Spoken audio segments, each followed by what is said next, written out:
गोल घूमती है। इस टोपी वाले डॉक्टर को आपने जरूर कहीं ना कहीं देखा होगा, और अगर इससे पहले आपने इस टोपी वाले डॉक्टर साहब को कहीं नहीं देखा तो कोई बात नहीं, हम आ गए हैं, हम दिखा देते हैं आपको। स्वागत नहीं करोगे आप हमारा? ये टोपी वाले डॉक्टर जाकिर नाइक साहब क्रिश्चियंस, हिंदूज, यहाँ तक के मुसलमानों के सर पर भी ऐसी टोपी पहनाते हैं कि जो सर के अंदर दिमाग होता है वो काम करना बंद हो जाता है इनके सुनने वालों का।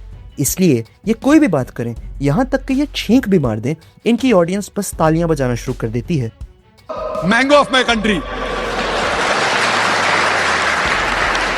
इस वीडियो के एंड तक आपकी टोपी भी जरूर उतर जाएगी, इसलिए चैनल को सब्सक्राइब करें और साथ में कमेंट्स में बताएं कि इनकी कौन कौन सी बातों का जोरदार जवाब हमें देना चाहिए।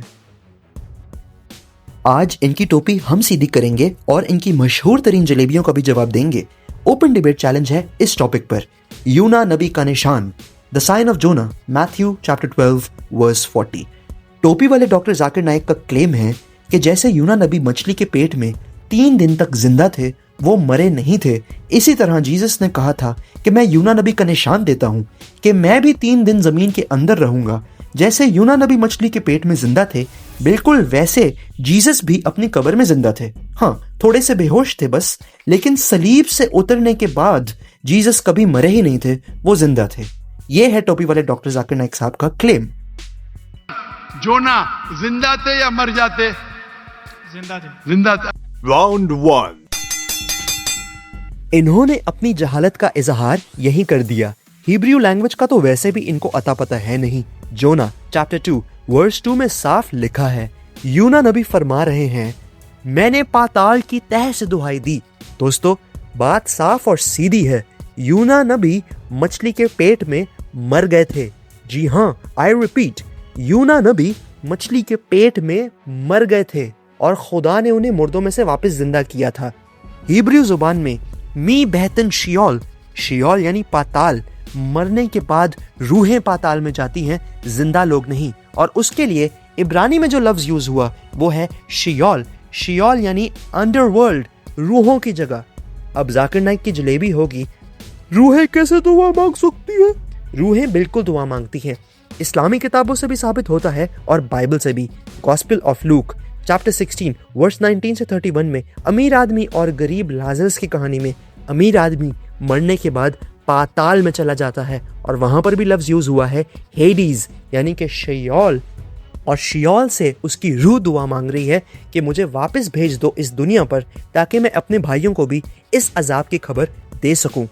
और वैसे भी इस्लाम में तो नबी मरने के बाद बरज़ख में चले जाते हैं। सारे मरे हुए नबी अपनी अपनी कब्रों के अंदर जिंदा हैं और नमाज पढ़ रहे हैं। मुस्नद अबू यला 3425 इस्लाम के बड़े तरीन स्कॉलर्स जैसे कि इब्ने हजर अस्कलानी और अल सयूती इस बात को मानते हैं और अपनी तफसीरों में लिखते हैं कि सारे नबी अपनी अपनी कब्रों में जिंदा हैं और नमाज पढ़ रहे हैं। बल्कि हज़रत मोहम्मद ने तो हज़रत मूसा को अपनी कब्र में खड़े होकर नमाज पढ़ते देख लिया था। सही मुस्लिम 2375 और नसाई 1633 की सही हदीसें हैं। अब हज़रत मूसा कब्र में खड़े होकर दुआ कैसे मांग रहे थे, ये मुझे नहीं पता। ये राज भी उसी के साथ चला गया। Game over. टोपी वाले डॉक्टर जाकिर नाइक, यूना नबी मरे थे और पाताल यानी शियोल से उनकी रूह दुआ मांग रही थी।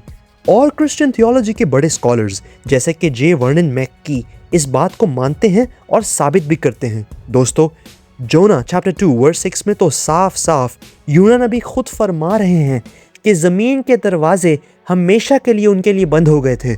मछली के पेट में उन्होंने हमेशा के लिए नहीं रहना था, वो मर गए थे, इसीलिए वो ये दुआ मांग रहे हैं कि ज़मीन के दरवाजे मेरे लिए हमेशा के लिए बंद हो गए। ज़मीन के दरवाजे मुर्दों के लिए बंद होते हैं, जिंदा लोगों के लिए नहीं। और जब उन्होंने ये दुआ पाताल यानी शियोल से मांगी तो खुदा ने उनकी दुआ सुनी और उन्हें वापस जिंदा कर दिया। और वहाँ पर भी जोना चैप्टर 2 वर्स 6 में इब्रानी में लफ्ज़ यूज़ हुआ है शाखात, शाखात यानी गलना, सड़ना, corruption.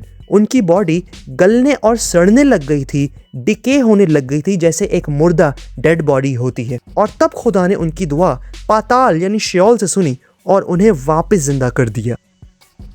Round 2। Jalebi number 2। Jesus कब्र में जिंदा थे, बस बेहोश थे और किसी को पता नहीं चला। अभी हम जिंदा हैं। इंतहा हो गई बेवकूफ़ी की। दोस्तों, Gospel of John chapter 19 verse 39 to 41 ज़रूर पढ़ें। वहाँ निकोदीमस तकरीबन 45 से 50 किलो का मुर और ऊद लाया और वो यीशु की लाश पर लगाया जा रहा है, और ये गूंद सीमेंट की तरह सख्त हो जाता था सूखने के बाद, और उसके ऊपर से सर से ले तक पैरों तक फुल टाइट करके कफन बांध दिया गया ताकि हवा की वजह से जिस्म गलने और सड़ने से बच जाए। अगर जीसस सलीब से बच गए थे ना, तो इस 45 से 50 किलो की गूंद और फुल एयर टाइट कफन से, जिसमें हवा भी ना दाखिल हो सके, नहीं बच सकते थे। कोई आम आदमी भी मर जाएगा इस टाइट कफन और 45 किलो की गूंद जो सीमेंट की तरह सख्त थी उससे। ये मेडिकल ट्रीटमेंट नहीं हो रहा डॉक्टर जाकिर, ये लाश दफनाने का नॉर्मल प्रोसीजर था। Round 3. जलेबी नंबर 3। अब डॉक्टर जाकिर नाइक बोलेंगे कि 3 दिन और 3 रातें तो पूरी हुई ही नहीं। जीसस ने कहा था कि वो तीसरे दिन जी उठेंगे, 3 दिन के बाद नहीं। कानों से टोपी ऊपर करके सुने doctor Zakir Naik.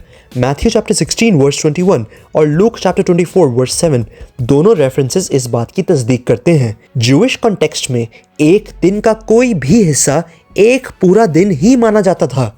Mark chapter 16 verse 9 में साफ लिखा है, जीसस हफ्ते के पहले दिन जी उठे। इस लॉजिक के मुताबिक नाइक साहब, बाइबल की स्टॉपवॉच आपकी मॉडर्न घड़ी नहीं है, बल्कि ज्यूइश कैलेंडर है, जहां पर सूरज ढलने पर दिन बदलता था। ज्यूइश पहर में दिन का छोटा हिस्सा भी एक पूरा दिन शुमार होता है। डे 1 एंड 2 फ्राइडे शाम को दफन होने से पहले दिन शुरू हुआ और फ्राइडे सनसेट से सैटरडे सनसेट तक दूसरा दिन यानी सब्बत मुकम्मल हुआ। डे 3 संडे, सैटरडे सनसेट होते ही टेक्निकली तीसरा दिन यानी संडे शुरू हो गया था, इसलिए संडे सुबह का जी उठना थर्ड डे का निशान बिल्कुल परफेक्ट पूरा करता है। और मैथ्यू चैप्टर 27 वर्स 63 और 64 में यहूदी रहनुमाओं को बिल्कुल पता था ये तीसरा दिन क्या है, इसीलिए उन्होंने पहरा बिठाया था। और इस तीसरे दिन जी उठने वाली बात की पेशन गोई 700 साल पहले होजिया चैप्टर 6 वर्स 2 में हो गई थी, जाकर पढ़ लीजिएगा।